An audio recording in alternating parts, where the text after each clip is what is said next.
Assalamualaikum warahmatullahi wabarakatuh. Izin memperkenalkan diri, nama saya Ki Gimbar Pujaratama dengan NIM 20231. Dengan dibuatnya video ini ditujukan untuk memenuhi tugas dari mata kuliah yang saya tempuh, yaitu Hukum Acara Pidana Khusus. Baik, dalam kesempatan ini saya akan mempresentasikan PPT yang berdasarkan materi dari kajian ilmiah yang telah saya buat, yang berjudul Penerapan Restoratif Justice dalam Sistem Peradilan Anak di Indonesia.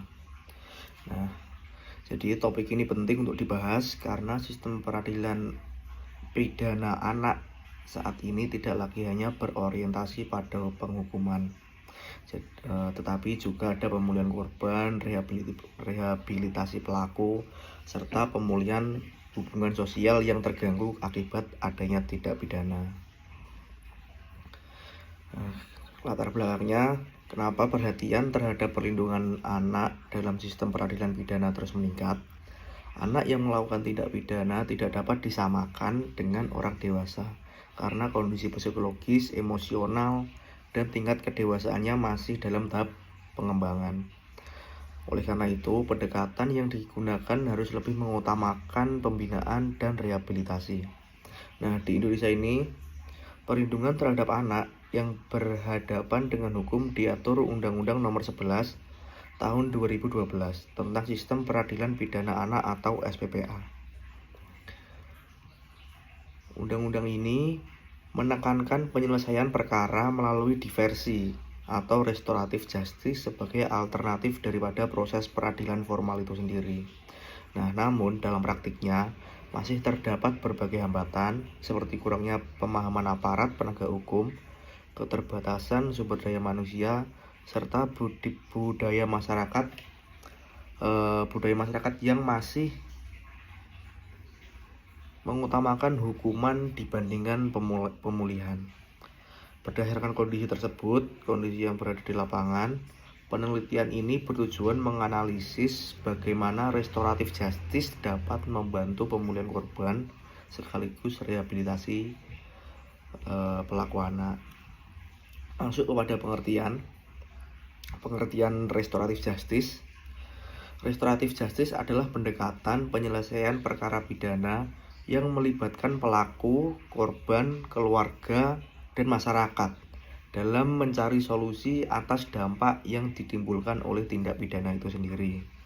Berbeda dengan sistem peradilan formal yang menekankan hukuman, restoratif justice ini lebih menekankan pada kerugian korban dan juga pertanggungjawaban pelaku dan perbaikan hubungan sosial. Nah, kalau dalam konteks anak, pendekatan ini dianggap lebih efektif karena membantu anak memahami kesalahannya, menumbuhkan rasa tanggung jawab kepada anak, serta memberikan kesempatan untuk kembali diterima di lingkungan sosial ataupun masyarakat. Melalui dialog dan mediasi, korban juga memperoleh kesempatan untuk menyampaikan penderitaan yang dialami, sehingga proses pemulihan psikologis dapat berlangsung dengan efektif dan lebih baik. Kemudian masuk ke slide selanjutnya, yakni dasar hukum. Nah, penerapan restoratif justice dalam sistem peradilan anak memiliki dasar hukum yang kuat dan baik secara nasional maupun internasional. Kita ke dasar hukum nasional. Yang pertama adalah Undang-Undang Nomor 11 Tahun 2012 tentang Sistem Peradilan Anak atau SPPA. Undang-undang ini mengatur bahwa diversi harus diupayakan pada setiap tingkat pemeriksaan perkara anak.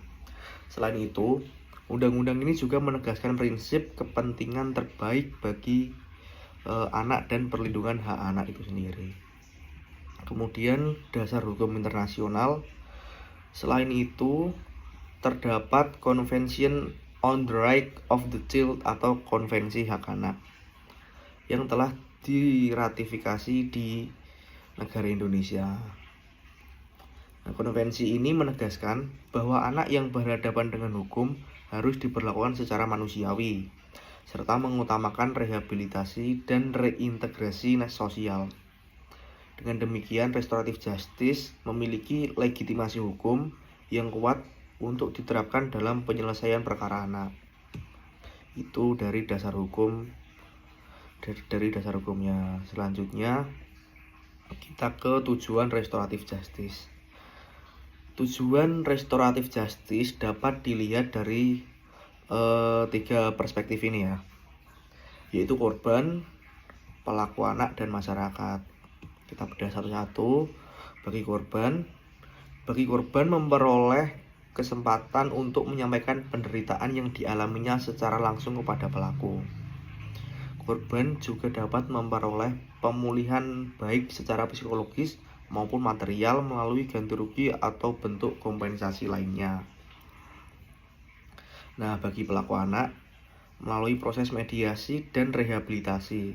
Dari sini anak belajar bahwa menyadari kesalahan, memahami dampak perbuatannya, mengembangkan empati, serta bertanggung jawab atas tindakannya. Nah, pendekatan ini juga membantu mengurangi stigma sosial dan mencegah pengulangan tindak pidana atau residivisme.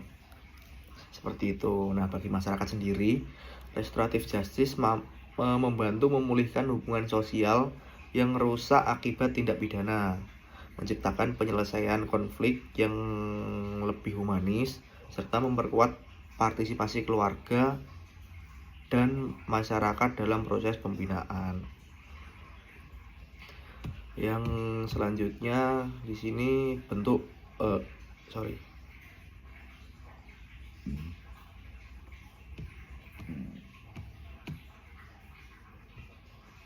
prinsip restoratif justice.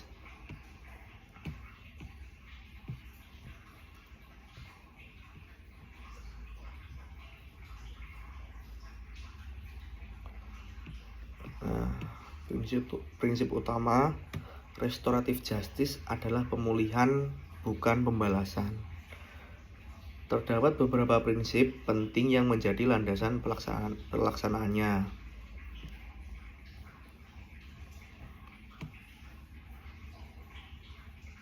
Yang pertama, kepentingan terbaik bagi anak, yaitu setiap keputusan harus mengutamakan masa depan dan perkembangan anak.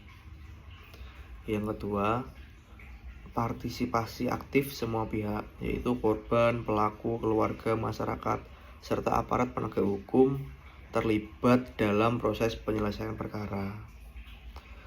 Tanggung jawab pelaku, yaitu pelaku harus mengakui kesalahan dan berupaya memperbaiki kerugian yang telah ditimbulkan dari tindak pidananya. Kemudian pemulihan korban, baik secara emosional maupun psikologis, dan juga maupun material. Yang kelima, reintegrasi sosial, yaitu mengembalikan pelaku anak ke lingkungan sosial agar dapat berkembang menjadi individu yang lebih baik. Nah, prinsip-prinsip tersebut menjadikan restoratif justice sebagai pendekatan yang lebih manusiawi dan berorientasi pada masa depan anak itu sendiri. Kemudian kita masuk kesimpulan. Sebagai penutup, dari sini dapat disimpulkan bahwa restoratif justice merupakan pendekatan yang efektif dalam perkara pidana anak. Pendekatan ini tidak hanya memberikan keadilan bagi korban melalui pemulihan kerugian dan pemulihan psikologis, tetapi juga membantu rehabilitasi pelaku anak melalui pendidikan, pembinaan, dan reintegrasi sosial. Keberhasilan penerapan restoratif justice memerlukan dukungan dari aparat penegak hukum, keluarga, masyarakat, serta kebijakan yang mendukung pelaksanaan diversi dan mediasi secara optimal. Nah, dengan demikian, restoratif justice ini dapat menjadi solusi yang lebih adil, humanis, dan berkelanjutan dalam mewujudkan perlindungan anak yang berhadapan dengan hukum di Indonesia. Baik, sekian, terima kasih penjelasan yang dapat saya bagikan. Apabila ada kurang dan lebihnya, saya mohon maaf. Terima kasih. Wassalamualaikum warahmatullahi wabarakatuh.